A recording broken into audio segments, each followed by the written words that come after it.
quantos bilhões serão gastos agora para refazer aquela cidade que foi completamente destruída. Ainda tem alguém que desvaloriza democracia. Agora.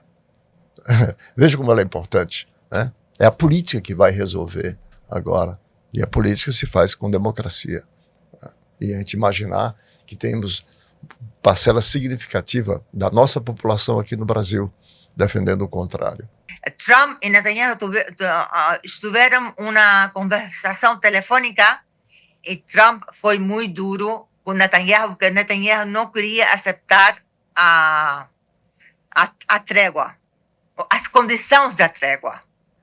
Mas eu acho que Trump pressionou ele e por isso ele está aí e por isso ele também tem soldados vigiando. Ainda seja uma guerra profundamente assimétrica que se converte em um massacre, você para pensar que durante 2 anos um grupo de homens que viveu debaixo de túneis conseguiu resistir a bombardeios dos exércitos mais poderosos do planeta, abastecido pelos Estados Unidos, que é a maior potência militar da história da humanidade. Segunda Guerra Mundial, de 50 a 60 milhões de pessoas foram mortas. Você gasta bilhões para destruir, depois gasta outros bilhões para reconstruir o que você gastou bilhões para destruir. Isso é loucura, isso é ganância, ambição, capitalismo. Capitalismo não tem ética, capitalismo tem objetivo. Acabei de fazer a minha interligação do esgoto. Vixe, interligação? Pra quê, homem? Xiii, vai dar ruim. Sabia que a falta de ligação de esgoto é uma das maiores causas de doenças e poluição? Se não tiver esgoto ligado à CAGES, o que sai da sua pia e do seu vaso vai largando sujeira e mau cheiro por onde passa. Verifique se a sua rua já tem rede e, se tiver, faça a ligação de esgoto. Esgoto. O trato é ficar ligado. CAGES e Governo do Ceará.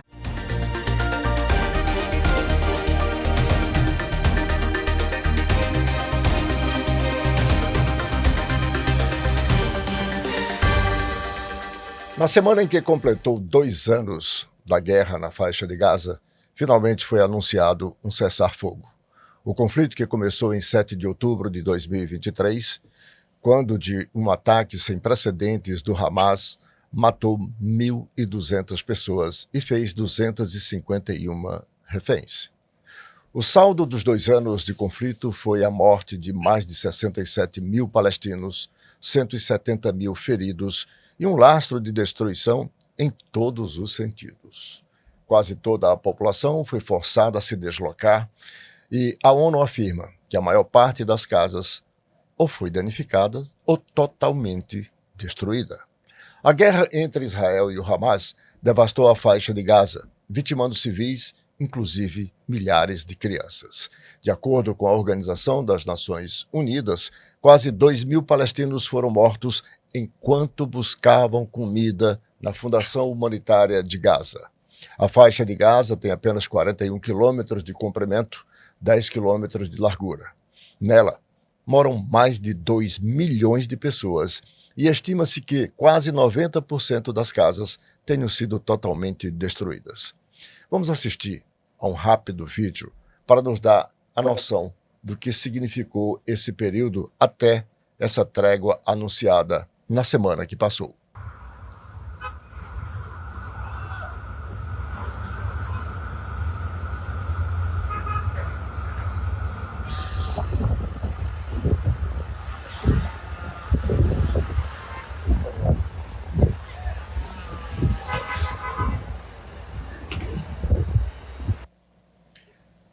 As raízes desse conflito tiveram início na década de 1940, no pós-guerra, quando o fluxo migratório de judeus alterou a composição demográfica na região, gerando atrito entre a nova população e os árabes palestinos. A tensão envolve geopolítica, terras e religião. O Hamas controla a faixa de Gaza desde 2007. O Hamas, que em árabe significa Movimento de Resistência Islâmica, é um movimento palestino constituído de uma entidade filantrópica, um braço político e um braço armado. É considerado uma organização terrorista por vários países, como os Estados Unidos, União Europeia, Japão, Israel e Canadá. A ONU e alguns países, como o Brasil, não usam essa mesma denominação. Já são mais de 140 os países que apoiam a criação urgente de um Estado palestino, inclusive potências europeias, mas os Estados Unidos barram essa proposta na ONU há décadas. No último mês de setembro, o presidente Lula defendeu em discurso na sede das Nações Unidas o reconhecimento imediato do Estado palestino. Lula acusou a comunidade internacional de nada fazer diante da limpeza étnica cometida por Israel em Gaza. Para discutir a situação do povo palestino, o Observatório recebe hoje o professor Gustavo Guerreiro, doutor em políticas públicas, pesquisador do Observatório das Nacionalidades e diretor de pesquisa do SEBRAPAZ, Centro Brasileiro de Solidariedade aos Povos e Luta pela Paz.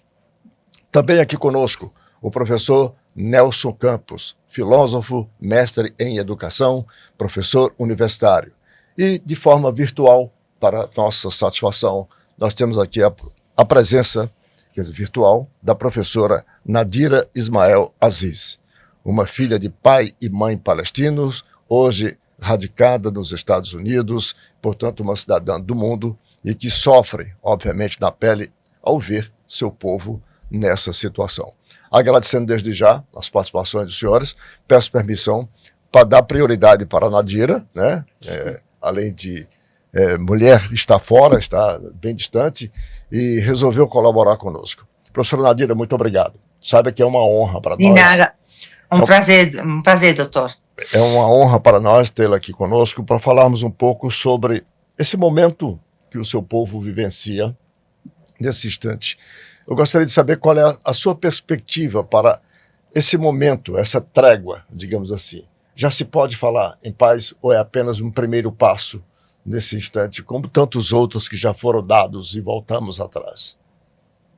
Eu desde logo, professor, estou muito nervosa e muito preocupada, porque já os rehenes foram devoltos e Netanyahu está esperando qualquer ponto para atacar outra vez. Como eles pararam a guerra faz meses e depois ele voltou. Aunque Trump está aí, e Hamas de entregar, eles estão de acordo em entregar as armas para egípcio e um conselho palestino, pero eu estava vendo a Jazeera agora e Hamas desmentiu isso. Então, essa que se acontece e entrega armas, que eu não estou segura disso, que é um passo muito perigoso, porque eles são a resistência que existe em Palestina contra Israel, que se ocupou nossa terra. Porque eles não têm terra, assim, professor. Então, se eles saem eles vão defender essa morte, o que eles têm. Porque se eles saem de Israel, aonde eles vão? Por exemplo, o brasileiro, se ocupa um país, quando termina a guerra, eles voltam para o Brasil. O americano, quando estava no Iraque, terminou a guerra, voltaram para os Estados Unidos. Mas os israelitas, eles vão para onde? E aí também, geração do ano 48 que nasceram aí, e eles consideram que a terra é deles. Uma coisa que se pode viver em paz é muito complicado, porque em cada casa palestina ou israelita tem um morto, um preso, o ódio é muito grande entre as duas partes. Pero vamos a ver si con la fuerza de Estados Unidos que eles param a Netanyahu. Porque também eu estava lendo que Trump e Netanyahu tiveram uma conversação telefônica e Trump foi muito duro com Netanyahu, porque Netanyahu não queria aceitar a trégua, as condições da trégua. Mas eu acho que Trump pressionou ele, e por isso ele está aí, e por isso ele também tem soldados vigiando a trégua, como se chama? A retirada mínima, porque ainda tem as tropas israelitas estão aí em Gaza, não se retiraram, e ainda meus irmãos de Gaza estão voltando para uma terra que não tem nada. Não existe, está destruída. Isso não me preocupa, porque os árabes sempre foram construidores. Eles construíram uma casa, em 2 semanas a casa está construída. Então, isso não me preocupa. Mas o que me preocupa é que a trégua não fica... Não prosperar, não se prolongar. Eu vou pedir... A gente tem que vigiar o que vai acontecendo nos dias próximos. Subsequentes. Eu vou pedir um intervalo aqui para a senhora, enquanto eu converso aqui agora com os professores, Nelson Campos e Gustavo Guerreiro, sobre qual é a perspectiva que os senhores analisam essa trégua. Como se sabe, é um momento, como a própria professora Nadira acaba de dizer, a preocupação é muito grande porque não gera confiança. As condições colocadas para que essa trégua tivesse início na semana que passou foi a devolução dos 20 reféns ainda vivos e dos 48 corpos dos reféns mortos, aliás, dos 28 corpos dos reféns mortos, que o Hamas também já disse que só localiza 14, os outros não sabem ainda onde. E impôs como condição a libertação de 257 palestinos presos e condenados e mais de 1.000 que estavam também lá nessa mesma situação. Professor Gustavo, o senhor participa do Centro de Pesquisas das Nacionalidades. Qual é o seu sentimento, a sua perspectiva diante desse conflito, desse contexto? Primeiramente, eu queria, antes de começar a falar, expressar minha solidariedade, tá, Nadir? A dor do seu povo vem sofrendo, não só nesses últimos 2 anos, mas desde 1948, quando houve a invasão do território palestino por Israel, através de um processo colonial, que nós sabemos que foi promovido pela Inglaterra. E assim, acho que a Nadira tem que a preocupação do povo palestino é cessar fogo. O processo de cessar fogo não é pacto de paz, né? Houve outros acordos de paz, e aí eu destaco o último deles, de maior peso, em 1993, que é o Acordo de Oslo, na Noruega, que tem uma imagem até icônica do Yitzhak Rabin e do Yasser Arafat e o Bill Clinton entre os dois, assim, abraçando, que é uma imagem histórica, da qual previa que, no acordo, a Palestina tivesse direito ao seu território, ao seu Estado constituído, né, com um governo unitário, comandado por Yitzhak Rabin, na OLP. Imediatamente após a assinatura do acordo, o pacto foi desrespeitado por Israel com a expansão dos territórios na Cisjordânia. E logo em seguida, Yasser Arafat morre envenenado, e aí você tem a ascensão do Hamas e toda a escalada do massacre, né? Então, assim, esse conflito, esse último conflito agora de 2 anos, ele é fruto do desrespeito a esse acordo. Ele é uma ingerência direta desse acordo que foi desrespeitado por Israel. E nessa nova assinatura, e a Nadira colocou muito bem, Donald Trump pressionou o governo de Israel porque ele também sofre uma dupla pressão dentro dos Estados Unidos, ou seja, uma ala sionista, ela quer que os Estados Unidos se alinhem diretamente a Israel, né, com todas o seu projeto expansionista da Eretz Israel, que não é só a ocupação ali de Gaza, são vários outros países, Jordânia, Líbano, um pedaço do Egito, Arábia Saudita, enfim. E uma ala do Partido Democrata que critica fortemente Donald Trump em relação a esse apoio ao massacre dos palestinos. Ou seja, esse plano de cessar-fogo ele tem 21 pontos. Desses 21 pontos, não há garantia de que os direitos territoriais e políticos dos palestinos sejam efetivados. No entanto, há travas militares dos Estados Unidos para que o massacre ocorra.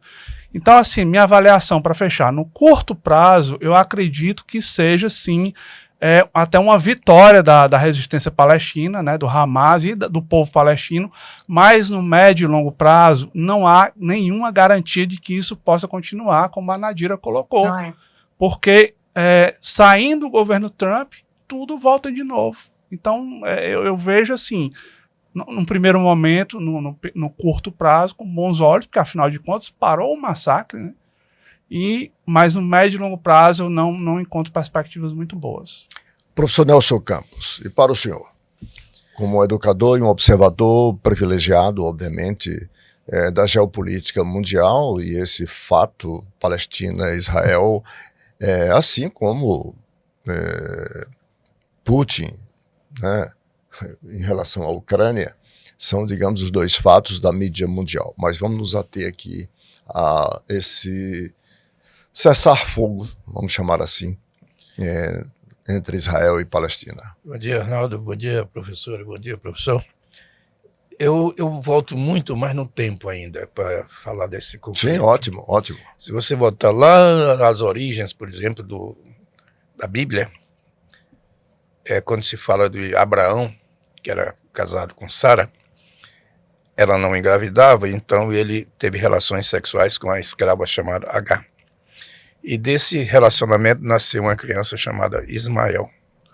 E foi Ismael que deu origem ao povo palestino ao longo do tempo. Depois, segundo ainda o relato bíblico, Sara engravidou e nasceu Isaac. Então, veja o preconceito que há lá na origem. O que dizem os hebreus, os judeus? Vocês são filhos de uma escrava, de um filho bastardo de Abraão com uma escrava. E nós, judeus, somos descendentes do filho legítimo de Abraão com a sua esposa Sara. Então esse é um preconceito muito antigo. Se você observar a fundação do movimento sionista que você falou, Theodor Herzl, ele foi do criador do movimento sionista, em Sion, colina na Palestina, para que os hebreus voltassem para a Palestina. Os hebreus foram dispersados pelo mundo lá na época do domínio romano. Eles já tinham sido escravizados por mais de 500 anos no Egito. Depois foram dominados pelos caldeus, o cativeiro da Babilônia na época de Nabucodonosor. Depois houve o cisma, depois da morte de Salomão, a fundação do reino de Judá e reino de Israel, e que também representa a dispersão do povo hebreu. Então, se você observar, essa região foi criada em 14 de maio de 1948, o Estado de Israel, 14 de maio de 1948, em território habitado predominantemente por palestinos. Então, quando se fala, essa é a terra prometida por Deus a Abraão, Deus esqueceu de avisar para os cananeus que estavam entregando a terra deles para o povo hebreu. Então, Israel tinha inicialmente 14.500 km². Logo que foi fundado o Estado de Israel, eles ampliaram o seu território para 20.900 km². Depois da Guerra dos 6 Dias, passaram para 89.489 km². E depois ainda tem a Guerra de Yom Kippur, 1973. Então são guerras e mais guerras e mais guerras ao longo do tempo. É muito pouco provável que acabem com isso. Eu fico um pouco indignado, Arnaldo, quando eu assisto a televisão, que quando fala do Hamas, sempre dizem, todas as emissoras, o Estado, o grupo terrorista Hamas. Sempre fala assim. O Brasil é um dos poucos que se recusa a usar essa denominação, assim como a ONU. Mas a televisão não. A televisão não, a imprensa não. Sempre verdade, usa. Verdade. E não dizem que Israel é um Estado terrorista. Por que não dizem? Terrorismo é o significado das palavras. Eu me lembro de Francis Bacon, que ele dizia: as pessoas usam palavras sem saber o significado delas. Então eu, na sala de aula, faço muitas perguntas. O que significa povo brasileiro? Povo brasileiro, a galera que mora aqui. Eu digo: rapaz, vocês ficam falando em política, não sabem nem o que estão dizendo. Não sabem nem o significado das palavras. Povo tem dois sentidos. Um de ciência política, o poder emana do povo e em seu nome deve ser exercido. E no sentido antropológico, são as pessoas que têm a mesma identidade cultural, né? Então as pessoas não usam o termo que deveriam usar. Israel é um Estado terrorista. É o que eles são. O que vocês viram nessas imagens aí? Mataram 67 mil pessoas, predominantemente mulheres e crianças. E as pessoas assistem, o mundo assiste passivo, sem se posicionar claramente contra esse massacre que é feito por Israel. Aliás, Nadira, o professor Nelson, na sua retrospectiva histórica, muito significativa, importantíssima para que o nosso internauta saiba efetivamente as raízes, né, desse conflito, porque muito... Não, levanta aqui uma questão muito, para mim, muito emblemática de tudo isso, que é essa posição do próprio Estado de Israel. Eu queria ver se a senhora conseguiria fixar o seu telemóvel para a imagem não ficar tremendo, para a senhora ficar... certo. Isso, tá? Deixa ele paradinho aí, porque aí fica melhor a sua imagem. Qual é a sua reflexão? Qual é a sua reflexão a partir do que os dois professores colocaram aqui para a gente? É que eu não queria entrar no terreno religioso. Certo. Fique à vontade. Não, mas eu vou entrar. Porque o doutor, acho que as pessoas não, como disse o doutor Nelson, há muitos livros que dizem tantas coisas, mas quem controla a mídia? Quem tem a força econômica no mundo? São os judeus. Então, eles podem escrever o que seja, mas essa é a primeira vez, eu tenho 60 anos, essa é a primeira vez que em minha vida que eu escuto que o povo judeu, porque judeu é uma coisa, zionista é outra coisa, que o povo judeu pensa que Isaac é o filho que ele teve com Hajar ilegalmente. Não, assim, o Corão, e o Corão é o que é, e eles sabem, os judeus sabem, que eles também, Ismael e Isaac são meus médios irmãos, mas a Sitna Sara casou Hajar com Ismael. Ele não é um filho sem casamento. Ele é um filho de madre e padre 100%. Está entendendo, senhor, o que eu quero dizer? Eu não quero dizer que... Porque eu não sou muito... Eu não sei expressar-me bem com um português muito bem. Mas ele não é o profeta Isaac não é um bastardo. Ele é um filho 100% de um homem casado com uma mulher... com a que estava servindo a mulher dele, que ela ficou com pena e disse para ele: eu quero que você se case com Hajar. E eles se casaram, tiveram Isaac, depois ela teve Ismael, depois ela ficou com ciúme e Deus mandou o profeta Abraham a levar a Hajar e Isaac a Meca. que não tinha nada aí, não tinha nada, nem um árvore tinha aí. Então, e outra coisa, o profeta Abraham, ele disse que é judeu.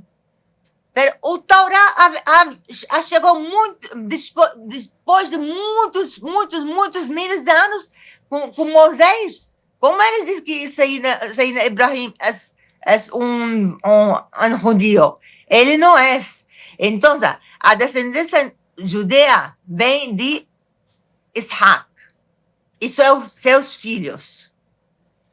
E a descendência árabe vem de o profeta Ismael e seus filhos. Então, eu queria aclarar isso, que isso tem que ser aclarado, que isso é a verdade, e os senhores podem procurarem ler mais bem, buscar mais e saber a verdade, que eles também sabem. Então, eu não sei, a primeira vez na minha vida que eu escuto que ele é o filho ilegal do profeta Abraham. São profetas, como podem ser ilegais? Não podem. Então, o judeu pode ser muçulmano e pode ser católico. Porque o judeu significa Israel, significa em árabe todo que termina com il, Israel, é Deus, é Allah. Então, Israel significa o servo de Deus. E todo o que termina com il, Jibrail, Israel, todo é o servo de Deus. Então, eles pegaram o nome de Israel do profeta Jacobo, porque Jacobo é o filho de Isaac. Então, os judeus vêm do filho de Isaac, não de Isaac, do filho de Isaac, Jacobo, e seus 12 filhos. Ok, professora. Então, o problema aí é o problema zionista.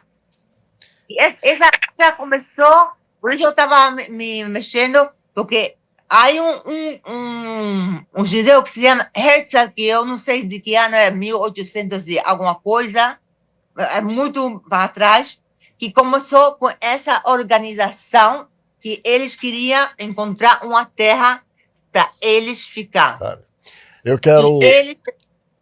Sim, conclua, por favor.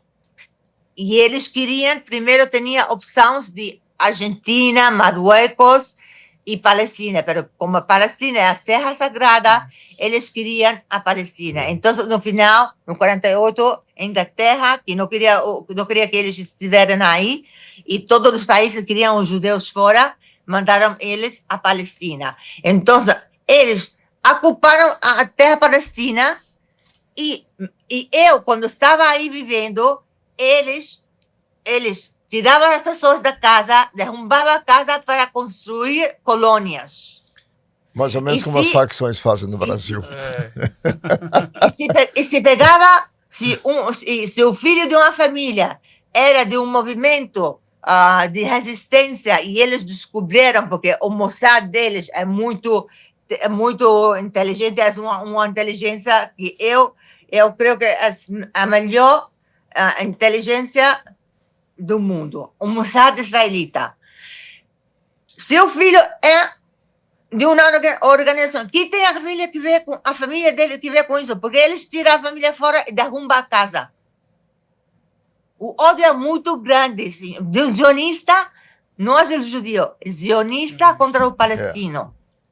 E eles mataram muitos palestinos antes dessa guerra.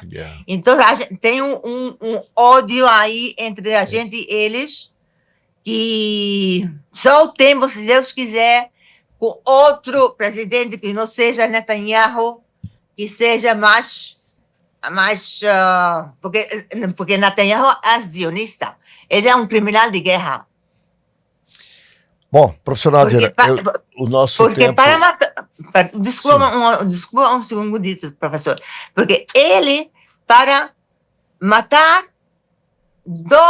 um homem que ele sabe que esse de Hamas, que está debaixo do hospital, ele mata o hospital inteiro. As vidas de criança, de a gente que está doente aí, dos médicos. Então, para ele, é collateral damage. Eu não sei se o senhor pode dizer em brasileiro o que é o collateral damage. Para matar esse de Hamas, esse um homem, ou 4 ou 5, ele derruba todo. Então, é collateral damage para ele. Não é importante. Eu quero agradecer a sua participação, muito enriquecedora para a nossa discussão aqui. O nosso tempo aqui, nessa primeira parte do primeiro bloco do Observatório, já se exauriu. Eu quero lhe agradecer imensamente, me solidarizar mais uma vez com o seu povo, com a senhora, enfim, com tudo que está acontecendo. E, oxalá, esses obstáculos sejam vencidos e a gente possa ter essa paz, né, que tanto almejamos todos, o mundo inteiro. Muito obrigado, viu? Obrigado a vocês. Bom dia. Bom dia. Bom dia. Bom dia. Bom, a gente vai aqui fazer uma nota de utilidade pública. A CAGES encaminhou para reciclagem mais de 7,5 mil toneladas de resíduos gerados por obras de melhorias no abastecimento de água em Juazeiro do Norte. O volume foi recolhido entre julho de 2023 e março de 2025. O plano de gerenciamento dos resíduos reduz os impactos ambientais e garante a segurança à saúde pública, evitando assim a contaminação do solo e, consequentemente, da água. Professor Nelson Campos e Gustavo Guerreiro, eu vou fazer um pequeno intervalo. Quando voltarmos, vamos sequenciar essa discussão aqui na nossa perspectiva do que significa este momento para a paz. Um instante só e a gente volta.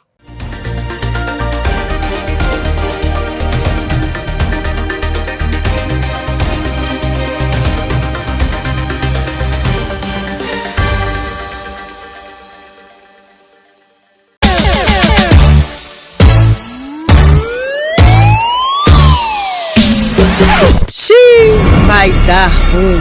Jogar óleo ou resto de comida no ralo só vai dar dor de cabeça. Jogar óleo na pia entope o seu encanamento, causando extravasamento de esgoto. Faça o descarte de óleo corretamente. Esgoto. O trato é ficar ligado. CAGES e Governo do Ceará.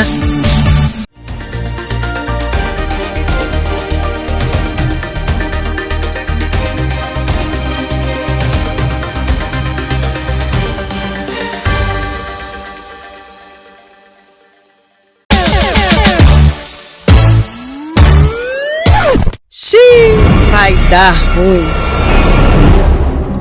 Lixo no vaso sanitário é problema na certa. Jogar lixo no vaso entope as tubulações e ocasiona o extravasamento do esgoto. Lixo que vai certo, não volta. Esgoto. O trato é ficar ligado. CAGES e Governo do Ceará.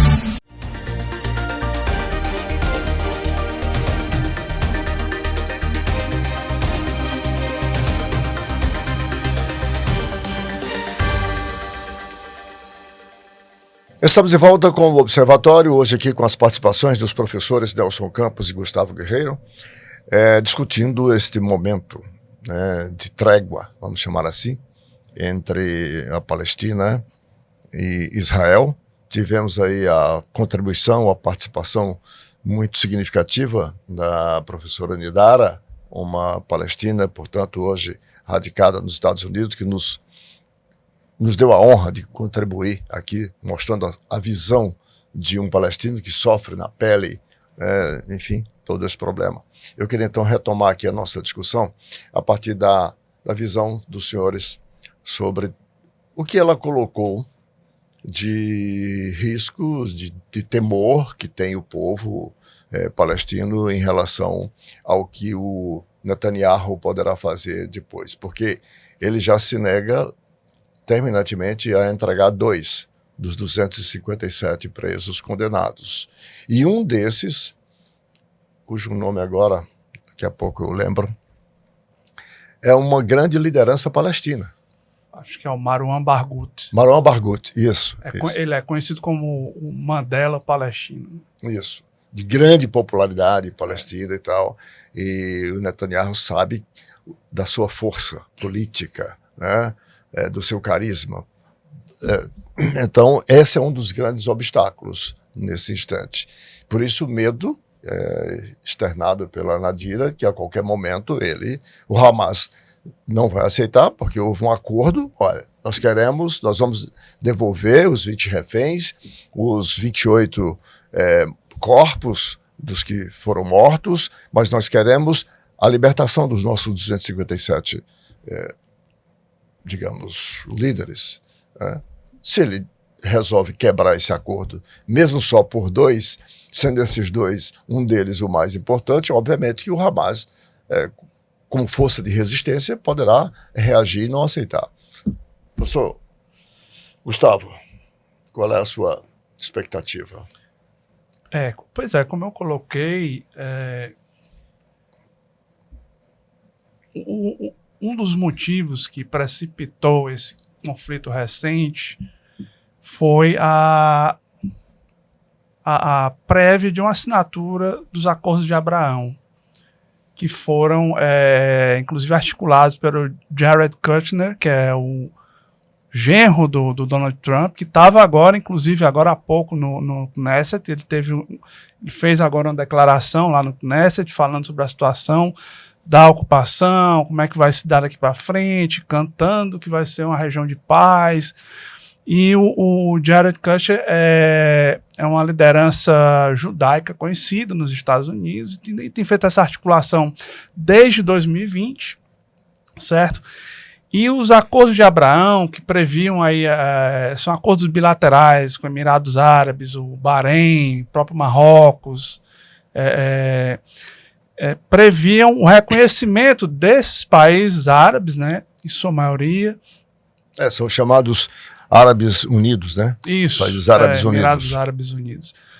Para que reconhecessem o Estado de Israel. E isso, naquele momento, tinha provocado, primeiro, um arrefecimento no tema da Palestina, em termos internacionais, e um certo isolamento do Irã, como uma potência, procurava esse isolamento como uma potência emergente, que é o Irã hoje em dia. E a partir de então foi que teve aquele ataque do Hamas, né, que vitimou mais de 1.200 pessoas. Isso, 1.200 pessoas, e que teve aquele 7 de outubro fatídico. Isso, 2023. E foi quando começou esse conflito mais recente. Então, assim, isso provoca uma reviravolta na geopolítica mundial. Mas frustra também, esse acordo de paz frustra frustra muito os planos de Netanyahu de continuar no poder. Lembrando que nessa época de 2023, ele está envolvido até o pescoço com denúncias de corrupção, né? Inclusive, o próprio judiciário israelense tem vários processos contra ele. E ele precisaria ter criado esse conflito, esse massacre, para poder se manter no poder. Só que agora ele está num impasse por conta da intervenção dos Estados Unidos. Agora convidou uma junta internacional, composta inclusive pelo Tony Blair, para fazer uma espécie de governo provisório, né, na Palestina. O Tony Blair seria, portanto, o presidente de um conselho. Isso, né? Como se fosse uma junta governativa. Isso. Então, assim, há essa trava, ao mesmo tempo há uma pressão muito grande da extrema-direita do Likud, que é o partido do qual ele pertence, de continuar com a guerra expansionista de Israel. E, como eu falei, né, o plano inicial de ocupação israelita é o Eretz Israel, que é a grande Israel, que envolve diversos países. E muito provavelmente, aí é um pouco difícil você especular sobre Sim. algo que você não sabe se vai acontecer, mas que como uma saída política no campo da política interna para o Netanyahu, ele procure por exemplo, retomar uma guerra com o Irã. Não ataca a Palestina, porque a Palestina está sob olhares mundiais, né? Bom frisar aqui, aí eu já faço um destaque para o movimento da flotilha, que chamou a atenção do mundo para o que está acontecendo ali, mas as mobilizações mundiais que obrigaram Israel e os Estados Unidos a fazer um cálculo geopolítico para que houvesse esse plano de cessar-fogo. Então Israel, não podendo atacar mais a Palestina e nem a Cisjordânia, talvez procure outros meios, como por exemplo o ataque ao Irã. Mas isso é algo que a gente precisa esperar para ver. Né? E recentemente, durante a guerra com os palestinos, houve um ataque de parte a parte. Irã e Israel entraram em choque. O Israel tentou destruir, inclusive, todo o arsenal atômico que, segundo consta, o Irã possui. Enfim, mas felizmente cessou, mas está sob, o pavio está aceso, digamos assim. Isso, né? Stand-by. Professor Nelson Campos, o senhor trouxe aqui dados históricos com base na origem dos povos, que dados esses que são passagens bíblicas. Né? A professora Nadira, ela abriu uma pequena divergência quanto à ilegitimidade do filho, né, de Abraão, evocando o Corão, que é um dos livros da Bíblia. Afinal, Bíblia é livro e todos os demais descendem, quer dizer, são versões, são interpretações. O senhor pode aprofundar um pouco mais para o nosso espectador, o nosso internauta? Eu vejo, quando se fala questão religiosa, eu costumo dizer que religião são crenças. E você crê no que bem entender. Não quer dizer que a sua crença tenha uma correspondência com a realidade. Então, eu vi essas manifestações da você falou aqui na extrema-direita, a extrema-direita aqui dizendo que apoia Israel, você vê que eles levam as bandeiras de Israel, aí diz porque eu sou a favor do Bolsonaro, e Bolsonaro é cristão e não sei o quê, e apoia Israel. Israel não é cristão. Quer dizer, Israel defende o judaísmo. E o judaísmo não aceitou Jesus como sendo ele o Filho de Deus, o Messias anunciado pelos profetas. Ainda hoje estão esperando. É uma crença e outra crença. Não quer dizer que uma seja certa e outra esteja errada. São crenças diferentes. Maomé, como eu disse, ele viveu de 570 a 632, na cidade de Meca, cidade sagrada para os muçulmanos, e foi expulso de lá. É a chamada Hégira, saída de Maomé para a cidade de, às vezes eu pergunto isso, quem me responde? Para Medina. Eu digo, não é não. Medina significa a cidade do profeta. Se ele não estava lá, como é que podia ser a cidade dele? Iatribe, ele fugiu para Iatribe, que depois passa a ser Medina.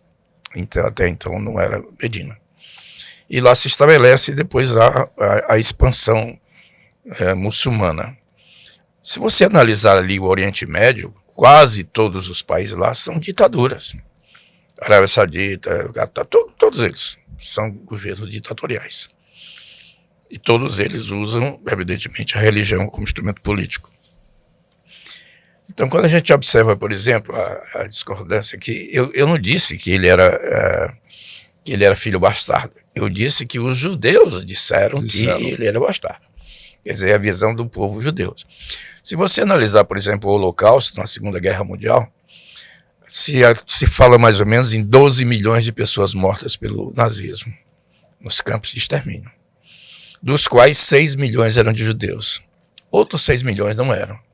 E por que se dá mais destaque aos judeus e não aos outros povos?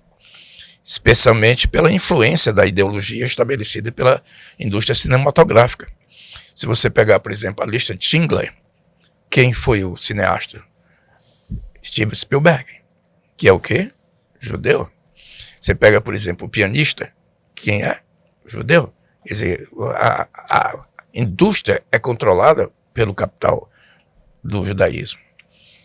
O Rothschild, por exemplo, que é banqueiro, que foi um dos financiadores da fundação do Estado de Israel, como eu disse, Israel tinha 14.500 km², que foi estabelecido lá por influência do imperialismo europeu. E essa situação permanece até hoje. Quer dizer, se coloca um povo que tem a sua identidade cultural no meio de uma outra civilização, com outra identidade cultural, com outra religião, com outros valores, com outras crenças, etc. E ficam guerreando lá. E eu acho pouquíssimo provável que essa guerra acabe. Só concluindo em relação ao Netanyahu, ele não é presidente. Ele é primeiro-ministro. Porque o professor tinha falado. O governo é dele. Ele governa.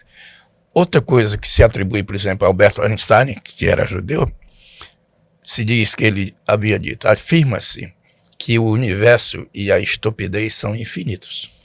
Eu tenho minhas dúvidas quanto ao universo. Ou seja... Boa. Muito boa. O Netanyahu, ele é um estúpido. O Donald Trump é outro estúpido. O que se pode esperar de um estúpido a não ser estupidez?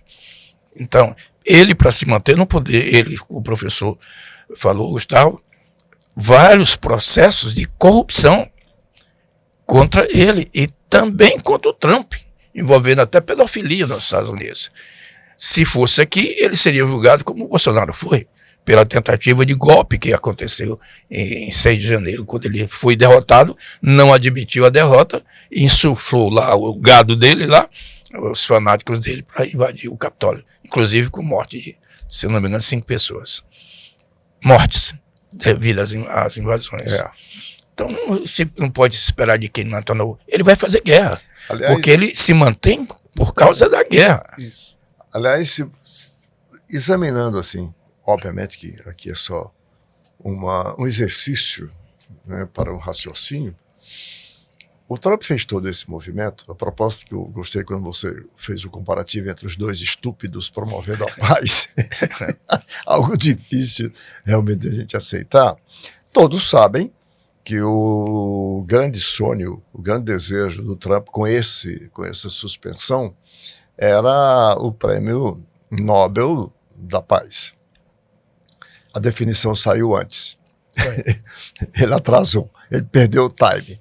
Eu fico imaginando a frustração dele nesse momento, né, por ter feito, de alguma forma não se pode deixar de reconhecer os esforços que ele fez para que se tivesse então chegado ao que se chegou, essa suspensão, nesse instante, que as imagens são terríveis. Nós vamos mostrar as imagens das crianças buscando comida. Nós vamos mostrar no programa, na edição, é uma coisa assim absurda. Então, cessar isso, ainda que por algum tempo, não deixa de ser algo positivo que a gente tem que admitir. Mas, por outro lado, as ambições, né, daqueles... Tá aí, enquanto nós falamos, está aqui as imagens, no momento em que houve a suspensão.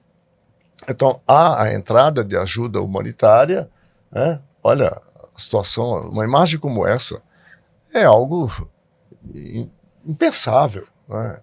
Então, isso é para corroborar da estupidez. Eu me lembrei, eu vi essa criança raquítica completamente.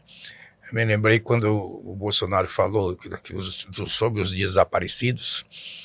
O que ele disse? Quem procura osso é cachorro. Foi. Esse cidadão foi presidente do país. Como é que o sujeito, uma população elege o povo, parte do povo, elege um sujeito tão imbecil como o Bolsonaro? Eu passei 4 anos no governo dele, ensinava diversos cursos, curso de Direito, curso de jornalismo, de publicidade, de pedagogia. Eu perguntava, me apresente uma só virtude moral para o Bolsonaro, uma só qualidade. Porque o Lula é ladrão, não falei do Lula, não. Uma qualidade moral. A Venezuela, a ditadura, quem foi que falou em Venezuela? Me deu uma qualidade. Passei 4 anos e ninguém me deu uma resposta. Porque não tem. Mesmo assim, o sujeito foi eleito, ainda tem esse gado aí, fica mugindo aí, seguindo um indivíduo desse. O universo se torna pequeno, né? Não, porque a comparação que ele fez, quer dizer, com a citação de que o universo e a estupidez do Einstein são infinitos. Ele disse que tinha dúvida com relação ao universo. O universo se torna pequeno. Essa frase é atribuída a Einstein, não foi disso. Né? Einstein que é judeu, né? Permitir sim, claro. Um apontamento sobre a ajuda humanitária. Existe um ponto importante aí nesses acordos que define a ONU, o Crescente Vermelho, como entidades neutras que vão fazer o fornecimento da ajuda humanitária. O que é que tem acontecido ultimamente? Acho que são até imagens parecidas. Uma entidade sionista que era a única que tinha autorização de liberar os caminhões para fazer a entrega parca de alguns alimentos para aquele povo. E o que é que eles faziam? Eles iriam com o caminhão, esperavam a população chegar e aí fuzilavam eles. Ou seja, a ajuda humanitária, na verdade, era uma isca. armadilha, era uma isca, era para atrair as pessoas. E os nazistas em Auschwitz faziam isso. Quando eles recebiam novos presos e falavam assim, olha, ali tem um galpão, vocês tirem a roupa, vocês vão tomar banho ali, depois a gente vê o que faz. Todo mundo ia para esse galpão, ao invés de cair água, saiu um gás mortal. Letal. Né? Então, uma ironia trágica, né, dessa comparação entre sionistas. Não são judeus, né, assim, eu não gosto. Eles têm essa mania de falar que quando você critica o governo de Israel, sionista, aí você está sendo antissemita, não é isso. Mas não deixa de ser uma ironia trágica. Né? Muito, muito. Além de toda esse embrutecimento, né? Essa perversidade. Porque você deixar uma criança chegar naquela situação por inanição, e você quer negar que isso não é crime de guerra, e você vê o próprio líder de oposição discursando no Congresso israelense na semana que passou, quando da trégua, dizendo que nunca que Israel promoveu, quer dizer, esse genocídio pela fome. As imagens, por acaso, só falta dizer que agora são as imagens produzidas por inteligência artificial. Ele chegou a dizer que não há fome na Palestina. Foi, ele disse isso no discurso. Ao lado do Trump, ao lado do Netanyahu, enfim, de tantos outros que estavam lá. É muita estupidez. É estupidez infinita. É perversidade. Viu? Pois é, cara. É sarcasmo, né? Não tem a menor sensibilidade humana, sob nenhuma hipótese. Segundo o Unicef, 1 a cada 3 pessoas em Gaza passa dias e dias sem comer durante esse período do conflito. Há mais de 320 mil crianças pequenas com risco de desnutrição aguda, como essa que a gente mostrou naquela imagem ainda há pouco. E dizer que não há fome, e dizer que não há genocídio, e negar que isso seja crime contra a humanidade, então o que é?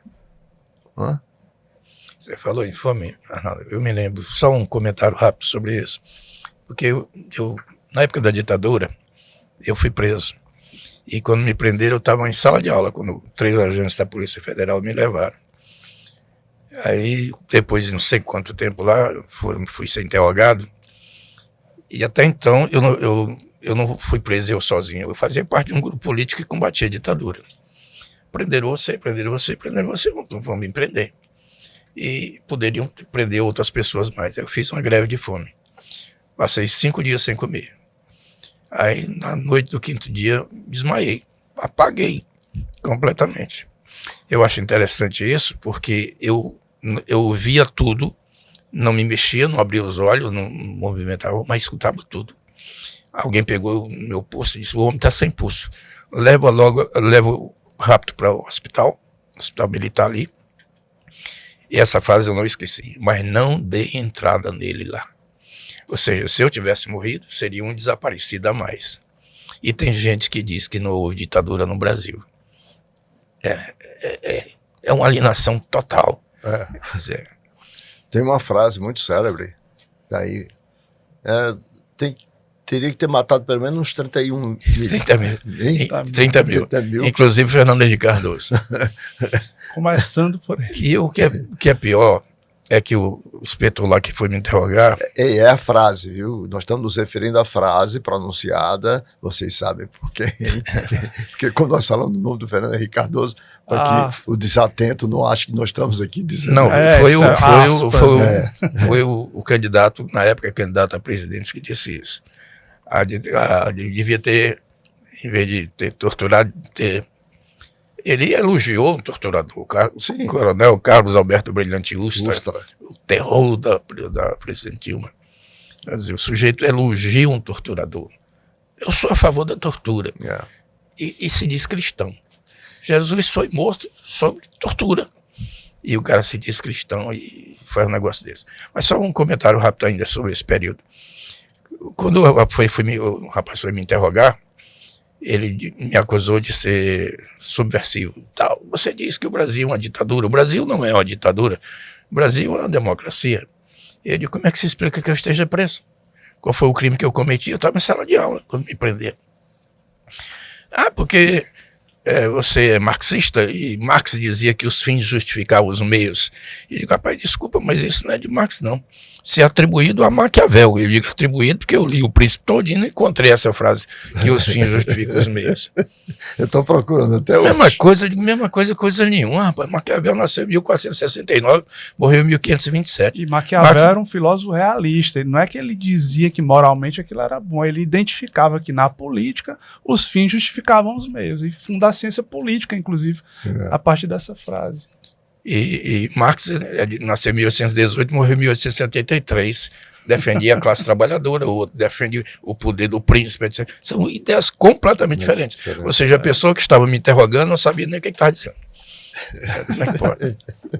Acontece. Eu vou fazer mais uma nota, vou ler mais uma nota de utilidade pública, é que a CAGES comunica que está iniciando uma obra fundamental no município de Tianguá, que visa modernizar e otimizar o sistema de abastecimento de água. A ação consiste na substituição da rede de distribuição de água tratada, ramais e ligações prediais com vida útil comprometida e representa, portanto, um investimento de mais de 6 milhões de reais. Essa é mais uma ação de água e esgoto para melhorar a vida, a qualidade de vida das pessoas no interior do Ceará. Nós estamos chegando aqui para o final do nosso segundo e último bloco do Observatório. Eu queria, então, que os senhores acrescentassem mais alguma coisa que gostariam de falar sobre o tema para a gente, então, poder encerrar, desde já agradecendo. Gustavo? Bem, Algo mais que você acha importante a gente ressaltar depois dessa discussão? Eu acho assim, primeiro dizer que parabenizar por puxar temas fundamentais, né, para discutir a realidade mundial. E sobre esse tema, eu também fui considerado subversivo agora recentemente, uma lista que o deputado Gustavo Gayer disse que enviou para os Estados Unidos, enfim, aquela bravata toda, e vários nomes constavam como terroristas. O meu era um deles. Porque havia na época um abaixo-assinado que a secretária de interior da Inglaterra, do Reino Unido, dizia que deviam declarar o Hamas um grupo terrorista. E nós assinamos, eu como membro do Sebrapaz, que não, porque você considerar o Hamas terrorista era como ligar o sinal verde para que o bombardeio se intensificasse, sabe? Então, existe essa manipulação de coisas aí. Mas dizer que, para fazer um fechamento sobre esse assunto, dizer que, embora seja uma guerra profundamente assimétrica, que se converte em um massacre, você para pensar que durante 2 anos um grupo de homens que viveu debaixo de túneis conseguiu resistir a bombardeios dos exércitos mais poderosos do planeta.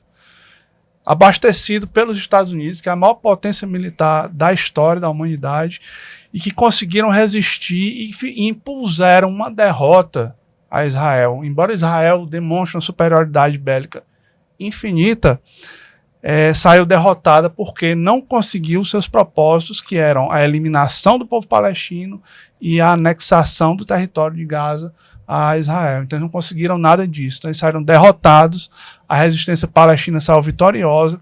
Queria mais uma vez aqui parabenizar, a Anira não vai estar mais aqui, mas o povo palestino em nome dela, e a nossa flotilha, né, que teve a participação da nossa deputada Luiziane Lins, Que foi minha aluna. que foi sua aluna. Então, assim, brava, guerreira, e está sofrendo muitos ataques, né, principalmente nessas redes sociais, que eu não tenho redes sociais, mas a gente sabe. Aliás, o Observatório da semana passada, ele foi sobre essa participação dela, sobre o significado da flotilha. Nós discutimos aqui, porque foi um ato de bravura, ao contrário do que estão dizendo por aí. Né? Que eles não esperavam que com aqueles donativos eles fossem resolver nada, porque chegando lá ia ter uma confusão, era muito mais pela denúncia. Chamaram a atenção do mundo. E chamaram a atenção do mundo. Chamaram a atenção claro. do mundo. É porque há uma dificuldade, como a estupidez é infinita, professor Nelson, eu jamais vou esquecer, sempre que eu estiver falando, eu vou me lembrar do professor Nelson com essa frase.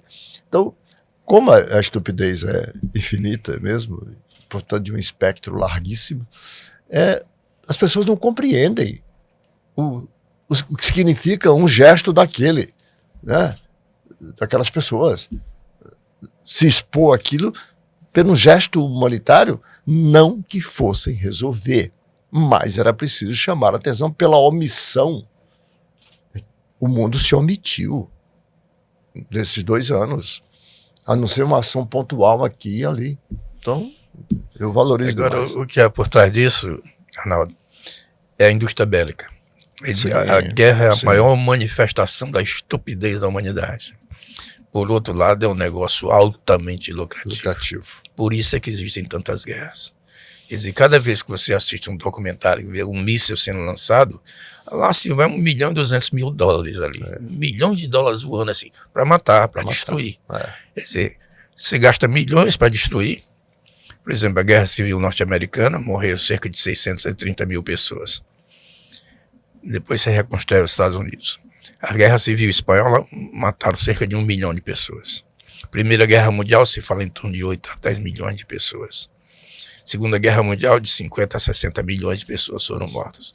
Você gasta bilhões para destruir, depois gasta outros bilhões para reconstruir o que você gastou bilhões para destruir. Isso é loucura, isso é ganância, ambição, capitalismo. Capitalismo não tem ética, capitalismo tem objetivo, lucrar. A propósito desse seu comentário final, se me permite aduzir aqui, na mesma linha de raciocínio, vejam quão importante é a democracia. O que vai acontecer agora em Gaza? Dos escombros vão fazer uma reengenharia política, vão montar um conselho. O Tony Blair já está sendo colocado como CEO para fazer o quê? Para tentar reconstruir aquilo que é a ausência de um exercício democrático de respeito mútuo aos direitos de 2 povos destruiu. Imaginemos quantos bilhões serão gastos agora para refazer aquela cidade que foi completamente destruída. Ainda tem alguém que desvaloriza democracia. Agora. Veja como ela é importante. Né? É a política que vai resolver agora. E a política se faz com democracia. E a gente imaginar que temos parcela significativa da nossa população aqui no Brasil defendendo o contrário. Era só para finalizar, agradecendo aos professores Nelson Campos e Gustavo Guerreiro, agradecendo a você, internauta, que esteve conosco, mais uma vez pedindo que você se inscreva em nosso canal, toque lá no sininho para poder receber as notificações, participe com suas críticas, com suas sugestões.